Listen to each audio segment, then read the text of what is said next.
সংসার চালাতে সকলকে প্রতিদিন কত কিছুই না করতে হয়। কেউ হাড় ভাঙা পরিশ্রম করে, কেউ আবার অফিসে বসে কাজ করে। তবে সামান্য বেতনের এই ভিলেজ পুলিশের কাহিনী চোখে জল আনবে। দুরারোগ্য ব্যাধিতে আক্রান্ত, দুটি কিডনি বিকল, ডায়ালিসিসের দিন বাদ দিয়ে তিনি তার কর্তব্যে অবিচল। নিজের শারীরিক অসুস্থতাকে সঙ্গে নিয়ে এখনো নিজের দায়িত্ব সামলাচ্ছেন তিনি। গ্রামের কোনো ঘটনা, নিরাপত্তা, প্রাথমিক দায়িত্ব তার ঘাড়ে। পেশায় তিনি একজন ভিলেজ পুলিশ, তবে বেশ কয়েক মাস ধরেই তিনি অসুস্থ। চিকিৎসকের পরামর্শ মতো ডায়ালিসিস চলছে তার, তবে এখনো নিজের কর্তব্যে অবিচল তিনি। কারণ সংসার চালানো এবং চিকিৎসার খরচ চালাতে তাকে তার দায়িত্ব সামলাতেই হবে। আমার আজ 4-5 মাস হলো আমার দুটো কিডনি প্রায় নষ্ট হয়ে গেছে। আমাকে ডাক্তারবাবু অ্যাডভাইস দিয়েছেন ডায়ালিসিস করতে হবে, না হলে কিডনি ট্রান্সপ্লান্ট করতে হবে।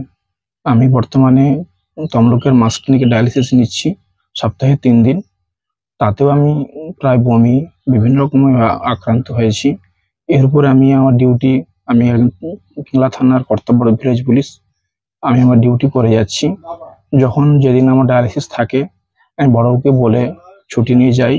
আমার ডিপার্টমেন্ট আমার পাশে রয়েছে বলেই ডিউটির সঙ্গে সঙ্গে আমি আমার ডায়ালিসিস, এখনো আমি সুস্থ আছি। সাহায্য করেছেন সহকর্মী থেকে পুলিশ প্রশাসন এবং গ্রামের মানুষ। সামান্য নিম্ন মধ্যবিত্ত পরিবার, বাড়িতে বেশ কয়েকজনের পেট। ভিলেজ পুলিশ হিসেবে চাকরি পেয়েছেন বেশ কয়েক বছর আগে। ছিটে বেড়া বাড়ি, ঠান্ডায় হুহু করে ঢুকছে বাতাস। যে মানুষটি প্রতিদিন এলাকাবাসী নিরাপত্তার জন্য ছুটে যান, নিজেই মৃত্যুর সঙ্গে পাঞ্জা লড়ছেন, তিনি হরেকৃষ্ণ দাস অধিকারী, পিংলা থানার করকাই অঞ্চলের একজন সাধারণ ভিলেজ পুলিশ। মাত্র 38 বছর বয়সে তার দুটো কিডনি বিকল। চিকিৎসকেরা পরামর্শ দিয়েছেন কিডনি ট্রান্সপ্ল্যান্টের, তবে সেই পদ্ধতি বেশ জটিল।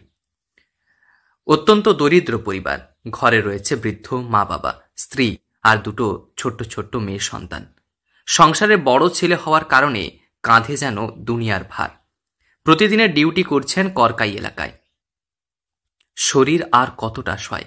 চিকিৎসকেরা জানিয়েছেন একমাত্র কিডনি ট্রান্সপ্ল্যান্টই শেষ ভরসা, কিন্তু তার জন্য প্রয়োজন বেশ কয়েক লক্ষ টাকা। চিকিৎসকের কথা শুনে এখন চোখে জল পরিবারে। সামান্য মাঝবয়সী এই যুবককে নিয়ে চিন্তায় পরিবার। কিডনি নষ্ট হয়ে গেছে, দুটোই কিডনি নষ্ট। কবে থেকে জানতে পারলেন? 5-6 মাস। এখন কি চিন্তাধারা করছে? এখন ডায়ালিসিস হচ্ছে, ডাক্তারবাবু বলছে কিডনি দিতে হবে, কিডনি দিলে ছেলে সুস্থ থাকবে। কোথায় পাবো কিডনি, এইসব সমস্যায় পড়ছি। কজন ছেলে? 2 ছেলে 2 মেয়ে। চিকিৎসা চালাতে বিক্রি করতে হয়েছে নিজেদের জমি বিক্রি করার কিছু টাকা জোগাড় হয়েছে বটে, কিন্তু এখনো অনেকটাই বাকি। তবুও প্রতিদিন দায়িত্ব নিয়ে তিনি তার ডিউটি করেন।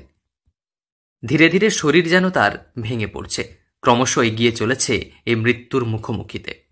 তবে তার কাজের প্রতি নিষ্ঠা এবং তার এই উদ্যোগকে কুর্নিশ জানিয়েছেন সকলে। পশ্চিম মেদিনীপুর থেকে রঞ্জন চন্দ্রের রিপোর্ট, লোকাল 18 বাংলা।